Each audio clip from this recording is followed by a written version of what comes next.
Pasca Gunung Agung turun status pengungsi zona aman mulai meninggalkan posko pengungsian. Di Kabupaten Kelungkung, BPBD kini mulai merevisi jumlah pengungsi yang ada lantaran jumlah desa yang masuk zona merah ditambah dari 6 desa menjadi 15 desa.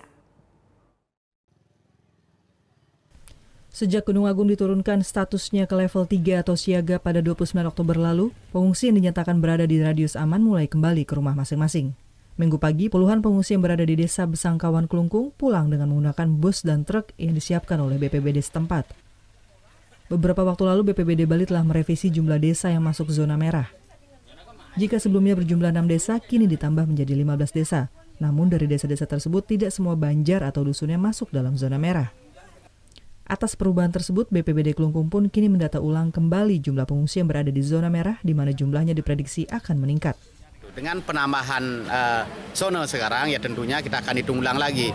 Dan apakah saudara-saudara kita pengungsi yang sudah pulang itu ada di KRB seperti itu. Sehingga kita harus hitung lagi jumlahnya dan di wilayah mana aja. Karena hasil hitungan kemarin kalau tidak salah dibuat di grup, tidak semua desa yang ada di 15 itu termasuk KRB.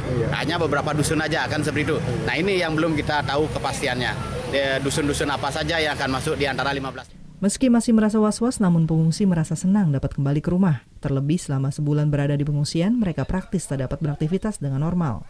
Ya kalau masih ada kerja ya saya kerja, kalau tidak mau bagaimana. Harapan saya mudah-mudahan tidak terjadi meletus, Pak. Dari 17 pengungsi yang terdapat di Kabupaten Kelungkung, baru 7.000 diantaranya yang telah terdata pulang ke rumah masing-masing. Tim Liputan melaporkan untuk NET.